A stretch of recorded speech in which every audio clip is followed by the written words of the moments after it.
નમસ્કાર દોસ્તો, સ્વાગત છે આપ સર્વનું તમારી પોતાની YouTube channel ocean coaching classes પર। મિત્રો, આજે આપણે ધોરણ 9ના સામાજિક વિજ્ઞાન વિષયની જે દ્વિતીય પરીક્ષા લેવાની છે તે દ્વિતીય પરીક્ષા માટેના જે 3 ગુણના મોસ્ટ આઈએમપી પ્રશ્નો છે તેનું સોલ્યુશન સાથે આપણે પ્રશ્ન અને સોલ્યુશનનો અભ્યાસ કરવાના છે। તો મિત્રો, આ ધોરણ 9ના દ્વિતીય પરીક્ષા માટેના જે 3 ગુણના જે મોસ્ટ આઈએમપી પ્રશ્નો છે સામાજિક વિજ્ઞાન વિષયના, તે વિડીયોની લિંક તમારા દોસ્તો અને મિત્રો સુધી પણ શેર કરજો, જેથી કરીને તેઓ પણ આ મોસ્ટ આઈએમપી પ્રશ્નો જે છે તેનો અભ્યાસ કરી શકે। ચાલો દોસ્તો, તો શરૂ કરીએ। ધોરણ 9 સામાજિક વિજ્ઞાન દ્વિતીય પરીક્ષા 2025 3 ગુણના મોસ્ટ આઈએમપી પ્રશ્નો। એમાં પહેલો સવાલ, ગાંધીજીએ ભારતના ભાગલાનો કેમ સ્વીકાર કર્યો?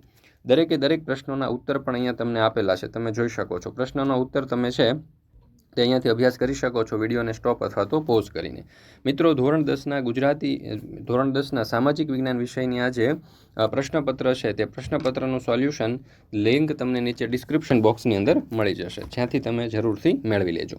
ત્યાર પછી છે બીજો સવાલ, ટૂંક નોંધ લખો પૂર્ણ સ્વરાજ્યની માંગણી। તેનો ઉત્તર પણ અહીંયા તમે જોઈ શકો છો। ત્યાર પછી છે ત્રીજો સવાલ, ટૂંક નોંધ લખો સાયમન કમિશન। તો આ સાયમન કમિશનની ટૂંક નોંધ અહીંયા આપણને આપેલી છે। ત્યાર પછી ચોથો સવાલ છે, ટૂંક નોંધ લખો દાંડીકૂચ। તો દાંડીકૂચ વિશેની ટૂંક નોંધ એ પણ અહીંયા તમને આપવામાં આવેલી છે। ત્યાર પછી છે પાંચમો સવાલ, ભારતમાં સાયમન કમિશનનો કેવો વિરોધ થયો? તો એ પણ અહીંયા દર્શાવેલું છે। ત્યાર પછી છઠ્ઠો સવાલ છે, ટૂંક નોંધ લખો બર્લિનની નાકાબંધી। મિત્રો, અહીંયા તમે જે પણ પ્રશ્નો જોઈ રહ્યા છો તે 3 ગુણના મોસ્ટ આઈએમપી પ્રશ્નો છે દ્વિતીય પરીક્ષા 2025 માટે। ત્યાર પછીની ટૂંક નોંધ છે સશસ્ત્રીકરણ અને નિશસ્ત્રીકરણની ટૂંક નોંધ, એ પણ અહીંયા તમારી સમક્ષ આપણે રજૂ કરેલી છે।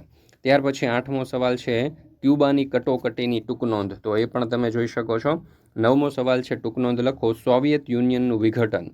તો આ પ્રશ્ન પણ અહીંયા જોઈ શકો છો। 10મો સવાલ છે, ટૂંક નોંધ લખો આંતરરાષ્ટ્રીય ક્ષેત્રે ભારતનું પ્રદાન। ત્યાર પછી 11મો સવાલ છે, ટૂંક નોંધ લખો રાજ્યની વિધાનસભાની કારોબારી વિષયક સત્તાઓ। તો અહીંયા આપણે ચાર્ટ પણ દર્શાવેલો છે। ત્યાર પછી છે 12મો સવાલ, ટૂંક નોંધ લખો રાજ્યસભાની ઉપયોગિતા અને મર્યાદાઓ। ત્યાર પછી છે સવાલ નંબર 13, અહીંયા પણ આપણને ટૂંક નોંધ પૂછેલી છે રાષ્ટ્રપ્રમુખની ધારાકીય સત્તાઓ અને કારોબારી વિષયક સત્તાઓ। દરેક પ્રશ્નો ખૂબ મોસ્ટ આઈએમપી છે। દરેક પ્રશ્નોના ઉત્તર અવશ્ય વાંચી લેજો, સવાલ પણ વાંચી લેજો, જેથી કરીને આવતીકાલની પરીક્ષામાં તમે સારામાં સારા માર્ક્સ મેળવી શકો। ત્યાર પછી છે કારણ આપો ભારતીય સંસદ દ્વિગૃહી છે। ત્યાર પછી 15મો સવાલ, 15 ઓગસ્ટનો દિવસ હતો, નીતા તેના પપ્પા જોડે બેસી ટીવી જોઈ રહી હતી। ટીવીમાં વડાપ્રધાન નરેન્દ્ર મોદી ભાષણ કરી રહ્યા હતા। નીતાના પપ્પાએ નીતાને પૂછ્યું કે વડાપ્રધાન ક્યાંથી ભાષણ કરી રહ્યા છે, તો દેશના વડાપ્રધાન કઈ રીતે બની શકાય। ત્યાર પછી 16મો સવાલ, સર્વોચ્ચ અદાલતની મૂળભૂત ક્ષેત્ર અધિકાર હેઠળની વિશેષ સત્તાઓ જણાવો। ત્યાર પછી 17મો સવાલ, ટૂંક નોંધ લખો વડી અદાલતનું અપીલી ક્ષેત્રાધિકાર। 18મો સવાલ, ટૂંક નોંધ લખો તાબાની અદાલતો। 19મો સવાલ છે, ટૂંક નોંધ લખો ન્યાયતંત્રની સ્વતંત્રતા। 20મો સવાલ, કારણ આપો વડી અદાલત કડીરૂપ સ્થાન ધરાવે છે। 21મો સવાલ, ભારતના રેખાંકિત નકશામાં નીચેની વિગતો દર્શાવો। તો અહીંયા તમે જોઈ શકો છો, ખૂબ જ સરસ રીતે આપણે દર્શાવેલી છે। 22મો પ્રશ્ન જે છે એ પણ આપણે અહીંયા મોસ્ટ આઈએમપી નકશો છે જ લીધેલો છે, બરાબર, જેમાં કાપની જમીન, કાળી જમીન, રાતી જમીન, પર્વતીય જમીન અને પડખાવ જમીન જે છે તે દર્શાવવાની કહેલી છે। ત્યાર પછી છે પૂર્વના તટીય મેદાન વિશે માહિતી આપો। ત્યાર પછીનો મોસ્ટ આઈએમપી સવાલ છે જળ પરિવાહ અને જળ વિભાજક।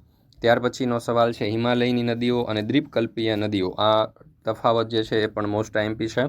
ત્યાર પછીનો સવાલ છે નર્મદા બેસિન વિશે જણાવો, આ પણ મોસ્ટ આઈએમપી પ્રશ્ન છે। મિત્રો, આપણે અહીંયા દરેક પ્રશ્ન ઉત્તર સાથે આપેલા છે, જેથી કરીને તમારે બીજે કોઈ જગ્યાએ ફાફા મારવાની જરૂર પડે નહીં।